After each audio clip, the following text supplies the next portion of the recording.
Nesta aula vamos falar sobre o eixo hipotálamo-hipofisário, que é um sistema de regulação muito importante no estudo dos hormônios. Vamos começar essa aula falando sobre o hipotálamo, certo? O hipotálamo é a porção do diencéfalo localizada abaixo do tálamo, está entre a lâmina terminal e os corpos mamilares, formando as paredes e o soalho do terceiro ventrículo. No soalho do terceiro ventrículo, as metades do hipotálamo se unem novamente e formam uma região, uma espécie de ponte, chamada de eminência mediana. A eminência é um local muito importante, porque é daí que partem os terminais axônicos dos neurônios hipotalâmicos, que vão liberar os neuropeptídeos envolvidos no controle da função da adenipófise. Além disso, a eminência ela se afunila, dando origem à porção infundibular da neurohipófise, e também é a partir da eminência que os axônios dos neurônios hipotalâmicos atravessam para chegar até a neurohipófise. O hipotálamo é uma estrutura do sistema nervoso central. Ela representa um percentual muito pequeno do volume do todo, porém é um centro de integração de funções que visam manter a homeostase. Está relacionado ao bem-estar interno do organismo, Então, o hipotálamo integra respostas comportamentais, autônomas e neuroendócrinas. Então, ele está relacionado com o controle da pressão sanguínea e composição eletrolítica, regula a sede, a ingestão hídrica, o apetite por sal. Ele está relacionado ao controle do metabolismo energético, no qual ele regula a fome, comportamento alimentar. Ele está relacionado ao comportamento reprodutivo, ao controle da temperatura corporal. Os corpos neuronais no hipotálamo, eles estão agrupados em núcleos que se projetam para outras regiões encefálicas ou terminam em outros núcleos hipotalâmicos. Isso é importante, uma vez que permite a comunicação contínua entre os neurônios hipotalâmicos e outras regiões encefálicas. A hipófise, por sua vez, que é também chamada de glândula pituitária, ela está alojada dentro de uma cavidade em forma de célula, denominada de célula túrcica, que tem bordas ósseas anterior, posterior e inferior e tecido fibroso que separa dos seios venosos em ambos os lados.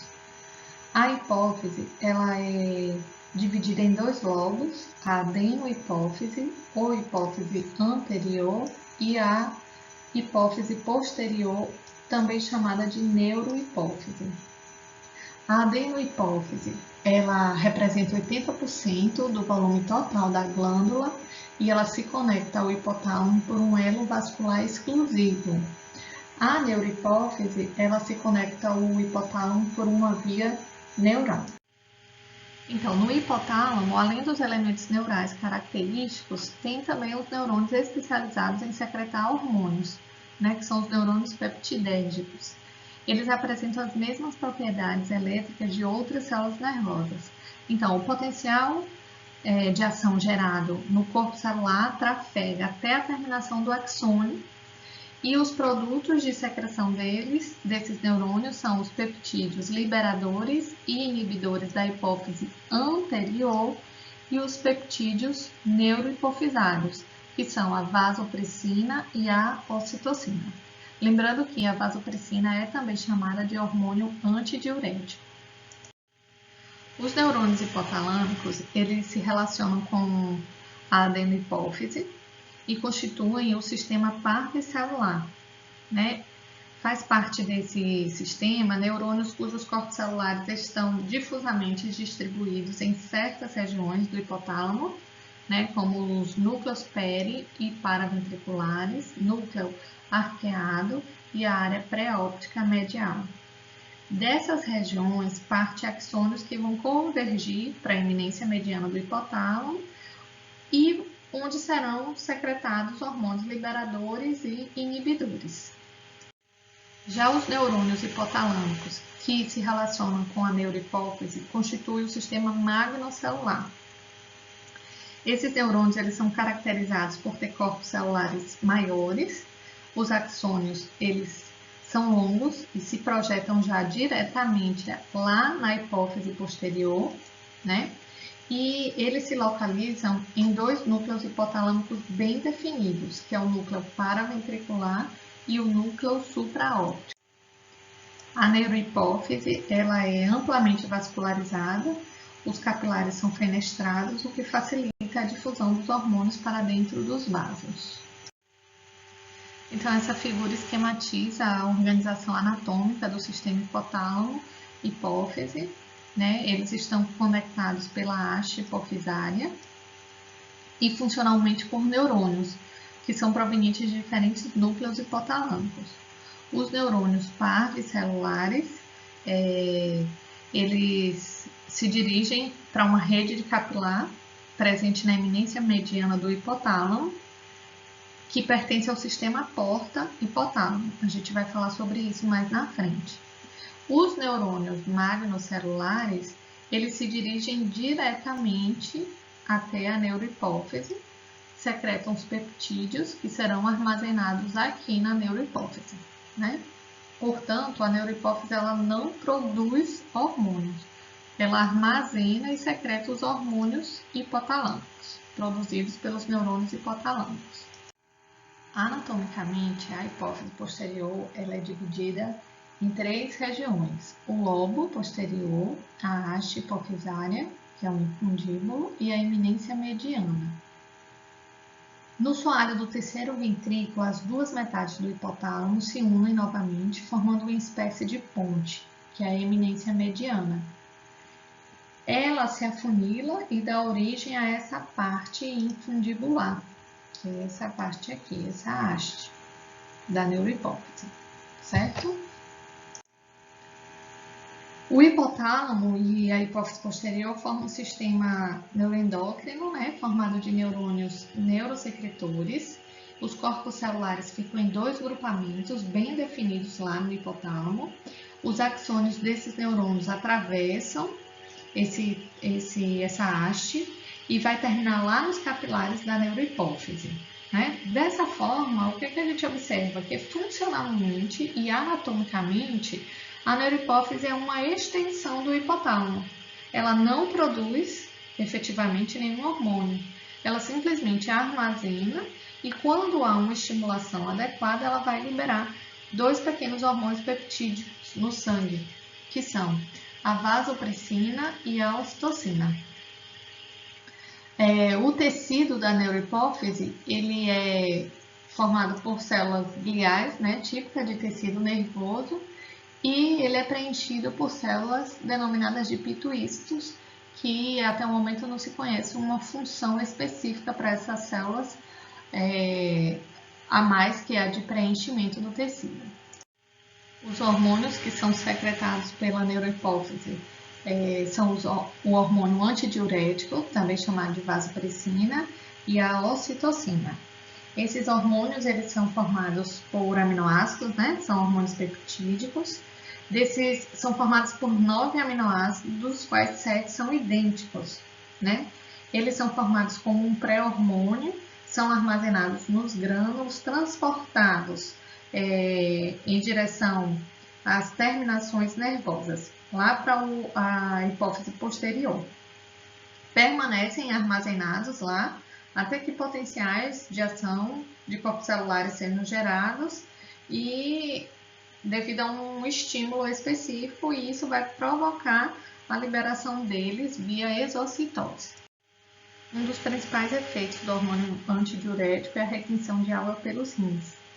Ele aumenta a permeabilidade dos ductos coletores nos rins, causando a entrada de água no interstício das pirâmides renais. A urina se torna concentrada e o seu volume diminui, né? Então, o efeito geral é aumentar a retenção de água. O principal controle para a liberação induzida pelo hipotálamo de ADH da hipófise posterior é o impulso de osmorreceptores, né? Quando o líquido extracelular está muito concentrado, ele é retirado por osmose das células osmorreceptoras, diminui o seu tamanho, indicando aí uma sinalização nervosa apropriada para o hipotálamo e isso leva a uma secreção adicional do hormônio antidiurético. Esse hormônio ele também atua no músculo liso arteriolar, então por isso ele também é chamado de vasoconstrição.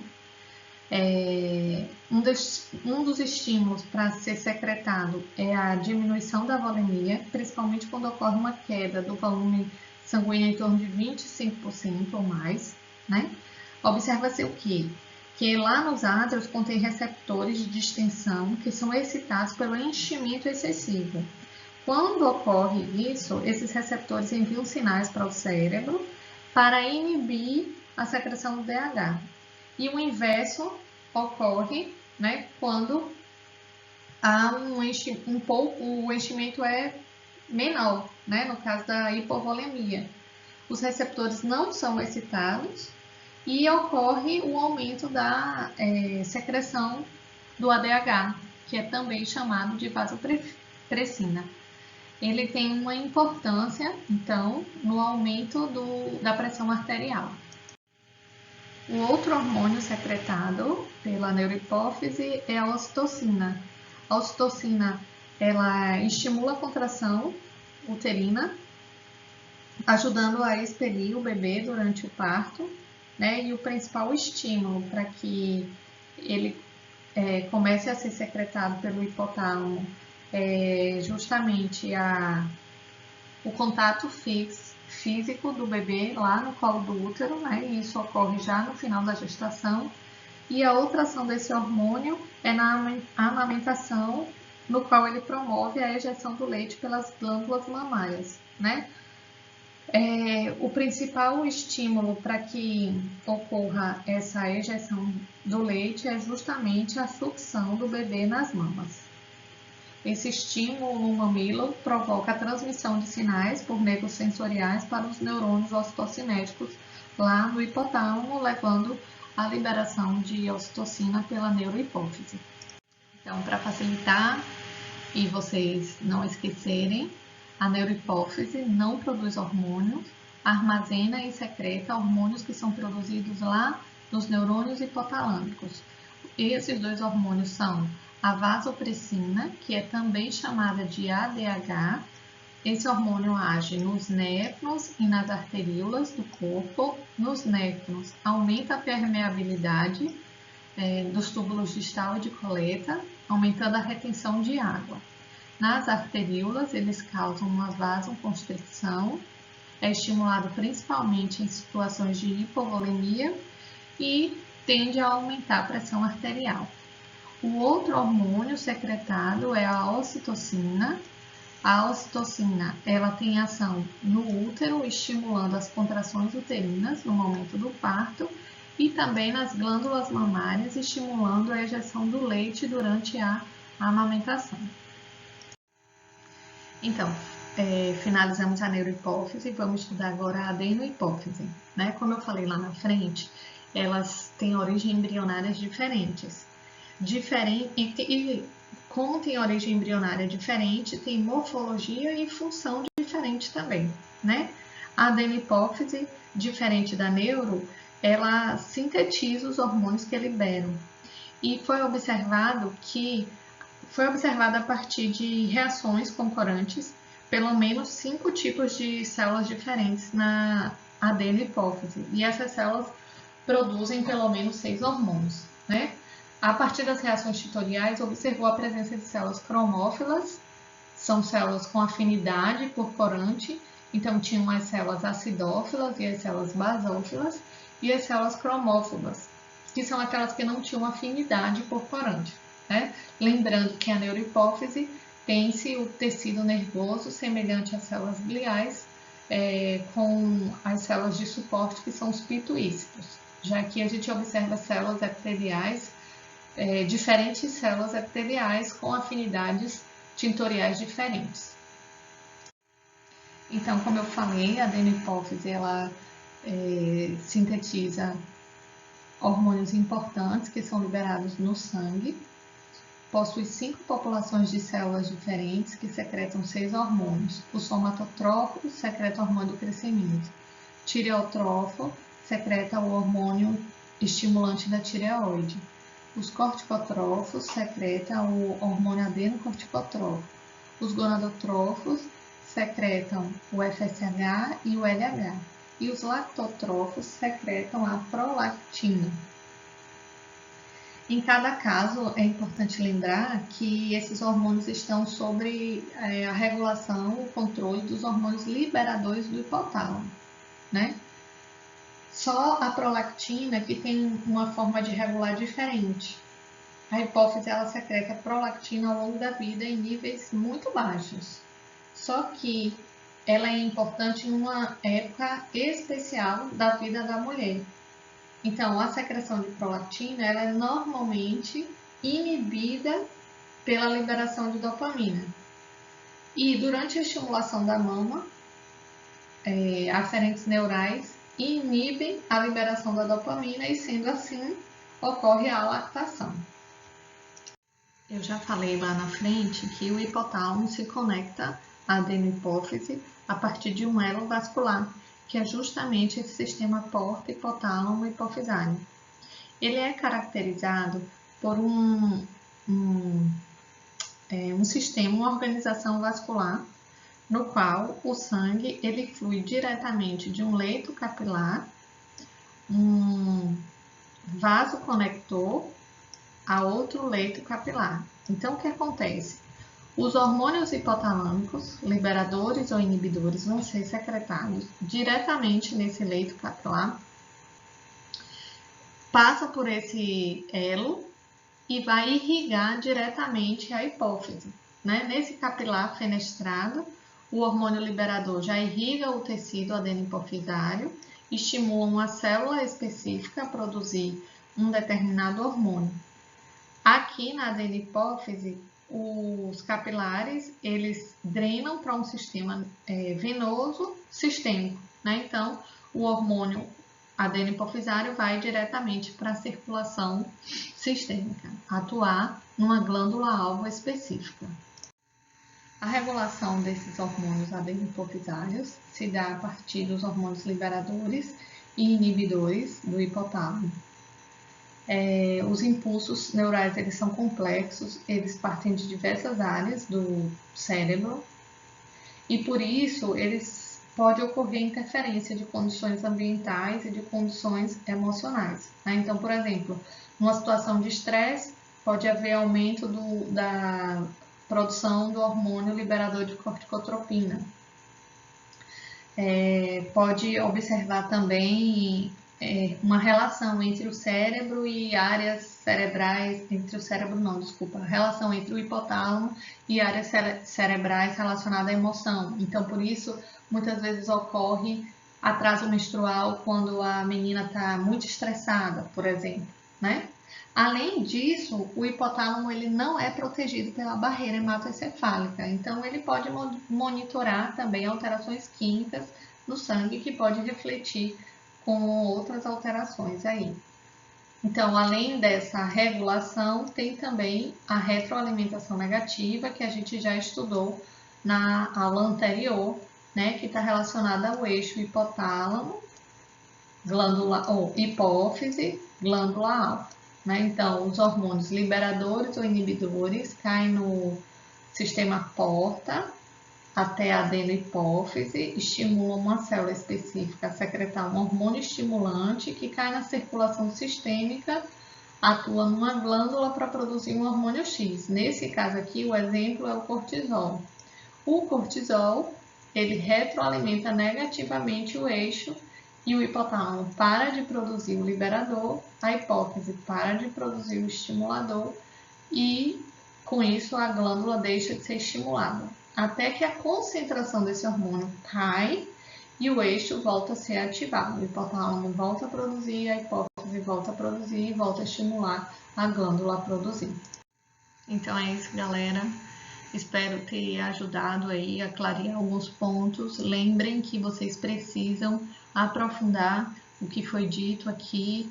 Eu coloquei aqui 3 literaturas, mas é só uma recomendação, fica a critério de vocês. Eu coloquei o Aires, o Bernie Levy e o Guyton, que está nas nossas referências da UFES, certo? Qualquer dúvida, só mandar e-mail, meu e-mail tá aqui.